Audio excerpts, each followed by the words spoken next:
Hey Super Saiyans, today we're going to talk about the ban list. Three of the main cards that's been somewhat of a problem during the game. Not so much this, but it does have a problem sometimes, especially with the card game expanding itself. First of all, minus Kelly Zone. You warp three cards from pretty much your drop area, send them to your warp, and then your opponent cannot activate any counter plays. So they can't do anything for the duration of the turn, and then you get your draw one. So it's just like cost 0, pretty effective just to get that +1, and just to stop people from preventing finishing the game. Most of the people were using it to have that draw one, but also it helps against people who are using preemptive strike, cold bloodlust, or crusher balls. So this pretty much stopped that. And then I can see why they banned this, because just the fact that if Bandai is making more counterplays to make it more interactive, a lot of the new counterplays are not going to be as good just because of this card. So this had to go. It sucks because I needed it. Shigesh was a real problem. It kind of is still now, but not as much. It's a problem because it forces people to use Toki into Corona, and then it's like, so people could stop playing Shigesh. But in this form is you combo when you're 4 life or less, your yellow leader, combo this, and you summon an explosive Son Goku, which is right here somewhere. And then, so let's say your victory strike, you have that. You're like, okay, combo, and then you play this for free, KO that victory strike, and then boom, it's done. And it's a cheap way to summon this out.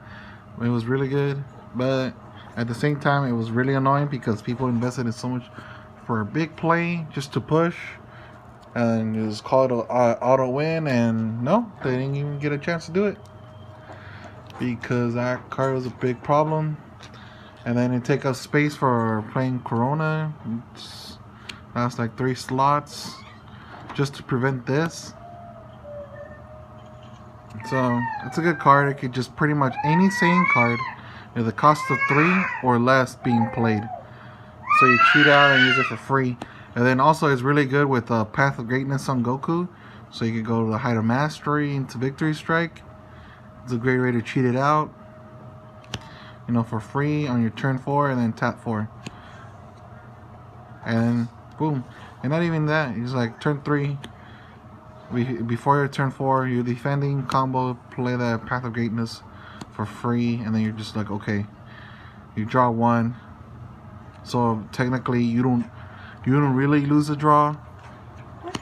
And then Path of Greatness will tap something else, you know, in rest. So it stops a lot of cards. I mean, it stops a lot of plays, and it's been doing too well in my opinion. But at the same time, it kind of sucks because some cards need the freebie, like that Gohan from that's not doing so well from set 6. But yeah, it's a pretty good card, but it needed to go. And not only that, Band Ring Laser. Band Ring Laser was a pretty good card. Counter. When I first started the game, it was going back and forth. It was a real grind, long games.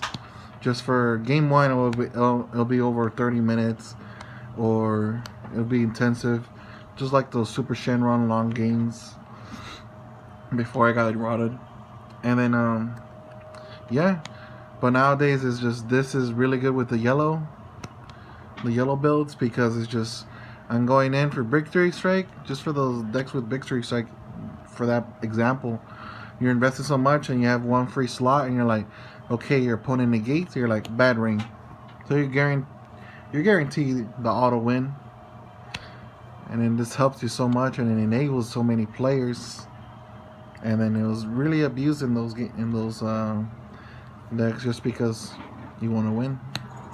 But I mean, I can't really blame them. But now in this age, this one needed to be knocked down because there's so many games and so many players of just losing just because of this. And they could have been okay because they had the extra energy. They could have untapped. They could have played Dimensional Magic and then be like, okay, cool, I survived this one, and now I need to take out that Victory Strike, and but you can't because this one messes you up. So yeah, that's what I think about the ban list. That's what's happening. That's why it got banned, in my opinion. Bloodlust set 1. One of the best things. It was the only thing that negates pretty much anything. And once it comes in, you're just like, okay, cool. Now to vanilla, you can't do your effect, and most of the cards are losing their effects once they get played on. And then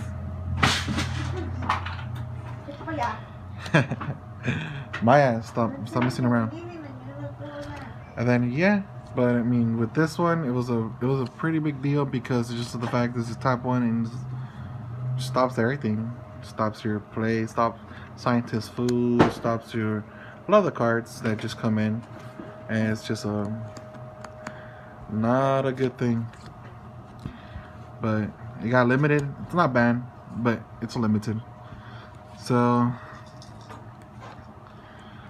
a lot of these cards are going down in value, especially this one, especially since it barely had a new foil. Future speculations of cards are getting banned and limited. I think Path of Greatness won't be banned. I think it'll probably be limited to probably 1 or 2. It's really easy to search it out. All you need is a Hobo Successor. Get it out right away. It's no big deal. You're gonna have it in your hand. So that probably, the price of that card is gonna go probably down, but not right now, just because they're gonna market it and they're doing a reprint.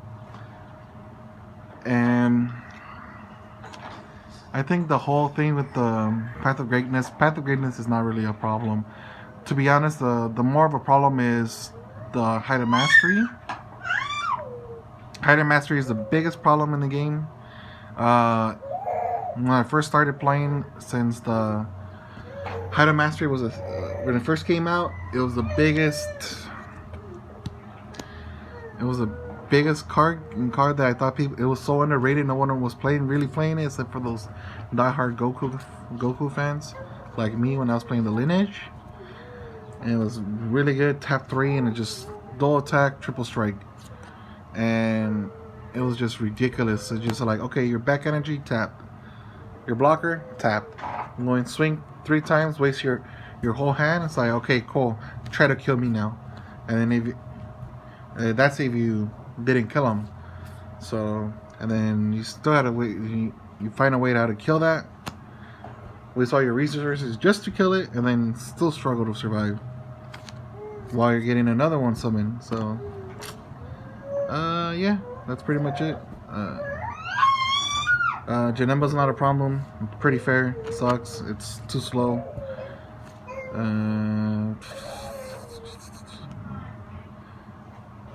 And yeah, peace.